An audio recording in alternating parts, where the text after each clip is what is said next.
ആലപ്പുഴയിൽ കോളറ സ്ഥിരീകരിച്ച യുവാവ് മരിച്ചു.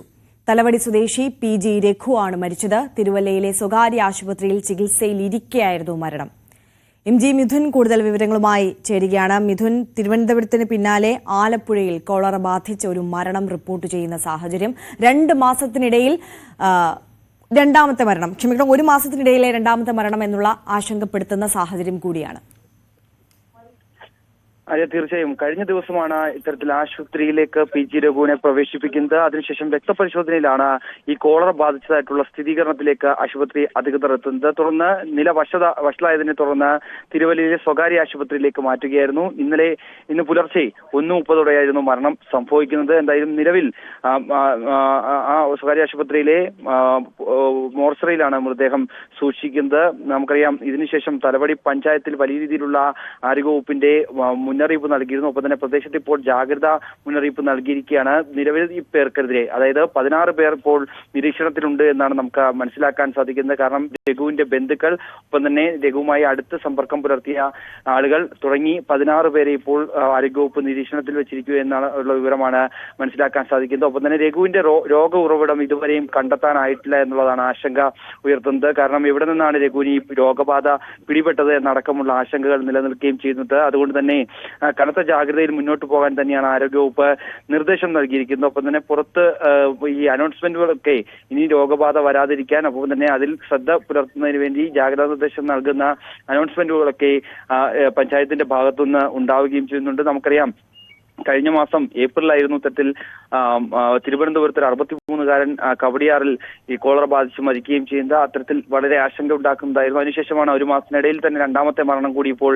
റിപ്പോർട്ട് ചെയ്യുകയും ചെയ്യുന്നത്. കഴിഞ്ഞ 10 വർഷത്തെ കണക്ക് നോക്കുമ്പോൾ 4 പേരാണ് ഈ കോളറ ബാധിച്ച് സംസ്ഥാനത്ത് മരണപ്പെട്ടിരിക്കുന്നത്. എന്തായാലും നിലവിൽ ആശുപത്രിയിലെ മോർച്ചറിയിലുള്ള മൃതദേഹം ഉടൻ ബന്ധുക്കൾക്ക് വിട്ടു നൽകും. 9 മണിയോടുകൂടി ഈ മൃതദേഹം ഇവിടേക്ക് കൊണ്ടുവരും. അതായത് അദ്ദേഹത്തിന്റെ തലവടി എന്ന സ്വദേശത്തേക്ക് കൊണ്ടുവരും. തുടർന്ന് പൊതുദർശനമുണ്ട് എന്നുള്ള വിവരങ്ങൾ കൂടി ലഭ്യമാകുന്നു. വൈകിട്ട് 3:30 വീട്ടുവളപ്പിലാണ് സംസ്കാര ചടങ്ങുകൾ നടക്കുക എന്നാണ് അറിയിച്ചിട്ടുള്ളത്. ആര്യ, മിഥുൻ സൂചിപ്പിച്ചതുപോലെ തന്നെ ഇദ്ദേഹത്തിന്റെ രോഗബാധയുടെ ഉറവിടം കണ്ടെത്താൻ കഴിഞ്ഞില്ല എന്നുള്ളത് തന്നെയാണ് ഇവിടുത്തെ ഏറെ ആശങ്കാജനകമായ സാഹചര്യം. അതുകൊണ്ട് ആ പ്രദേശത്തൊന്നാകെ വലിയ രീതിയിലുള്ള പ്രവർത്തനങ്ങളൊക്കെ ആരോഗ്യവകുപ്പിന്റെ ഭാഗത്തുനിന്ന് നടന്നു വരികയാണ്. ജലസ്രോതസ്സുകൾ ശുദ്ധീകരിക്കുന്നത് അടക്കമുള്ള പ്രവർത്തനങ്ങൾ നടക്കുകയാണ്, അല്ലേ?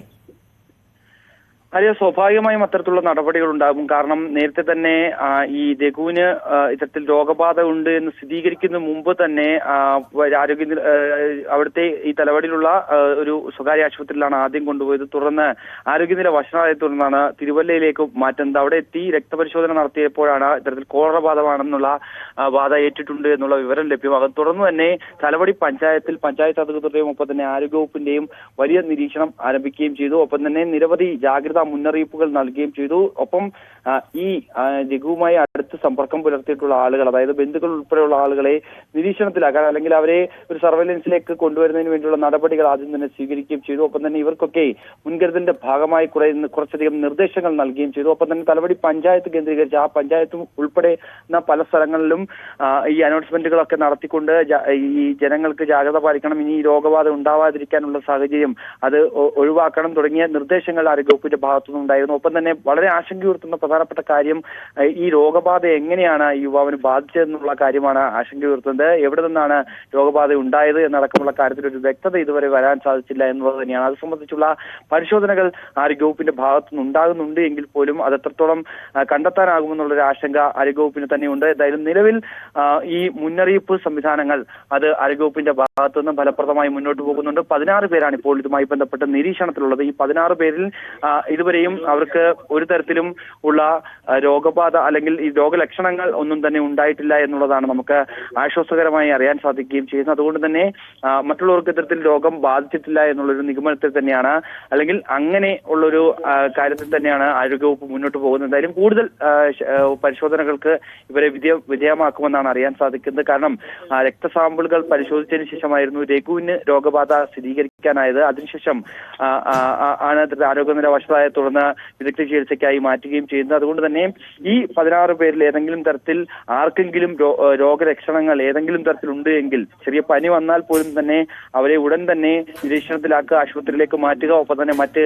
നടപടിക്രമങ്ങൾ പൂർത്തീകരിക്കുന്നതിന്റെ ഭാഗമായി രക്ത സാമ്പിളുകൾ പരിശോധിക്കുക അടക്കമുള്ള നടപടികളിലേക്ക് ആരോഗ്യവകുപ്പ് കടക്കുകയും ചെയ്യും. സ്വാഭാവികമായി അത്തരത്തിലുള്ള നീക്കത്തിലേക്ക് ആരോഗ്യവകുപ്പിന്റെ ഭാഗത്തുനിന്ന് തുടങ്ങിക്കഴിഞ്ഞു എന്നാണ് നമുക്ക് മനസ്സിലാകുന്നത്. എന്തായാലും ഇപ്പോൾ തലവടി പഞ്ചായത്തിൽ അതീവ ജാഗ്രതാ മുന്നറിയിപ്പാണ് നൽകിയിട്ടുള്ളത്. ഉച്ചയ്ക്ക് ശേഷമാണ് 3:30 വീട്ടുവളപ്പിലാണ് അദ്ദേഹത്തിന്റെ സംസ്കാര ചടങ്ങുകൾ നിശ്ചയിച്ചിട്ടുള്ളത്. ആര്യ. ശരി, MG മിഥുനാണ് വിവരങ്ങൾ നൽകിയത്. ആലപ്പുഴയിൽ കോളറ സ്ഥിരീകരിച്ച യുവാവ് മരിച്ചു. തലവടി സ്വദേശി PG രഘു ആണ് മരിച്ചത്. തിരുവല്ലയിലെ സ്വകാര്യ ആശുപത്രിയിൽ ഇദ്ദേഹം ചികിത്സയിലായിരുന്നു. ചികിത്സയിൽ ഇരിക്കെയാണ് മരണം സംഭവിച്ചത്. ഒരു മാസത്തിനിടയിലെ സംസ്ഥാനത്ത് കോളറ ബാധിച്ചുള്ള രണ്ടാമത്തെ മരണം എന്നുള്ളതാണ് ആശങ്കപ്പെടുത്തുന്ന സാഹചര്യം. പക്ഷേ എന്നാൽ പോലും 16 പേരാണ് ഇദ്ദേഹത്തിന്റെ ഈ ജാഗ്രതാ പട്ടികയിൽ ഉണ്ടായിരുന്നത്, സമ്പർക്ക പട്ടികയിൽ ഉണ്ടായിരുന്നത്. അവർക്ക് ഇതുവരെ മറ്റ് ആരോഗ്യ പ്രശ്നങ്ങളോ രോഗലക്ഷണങ്ങളോ ഒന്നും സ്ഥിരീകരിച്ചിട്ടില്ല എന്നുള്ളത് ആശ്വാസകരം തന്നെയാണ്. ആരോഗ്യവകുപ്പിന്റെ ഭാഗത്തു നിന്ന് വളരെ ശ്രമകരമായിട്ടുള്ള നടപടികൾ തുടർന്നുകൊണ്ടിരിക്കുകയാണ്. ഇദ്ദേഹത്തിന്റെ രോഗ ഉറവിടം കണ്ടെത്തണം, അതിനു വേണ്ടിയിട്ടുള്ള പരിശ്രമം നടക്കുന്നുണ്ട്. ജില്ലയിലെ ജലസ്രോതസ്സുകളൊക്കെ ശുദ്ധീകരിക്കുന്ന പ്രവർത്തനങ്ങളുമൊക്കെ നടന്നുകൊണ്ടിരിക്കുകയാണ്.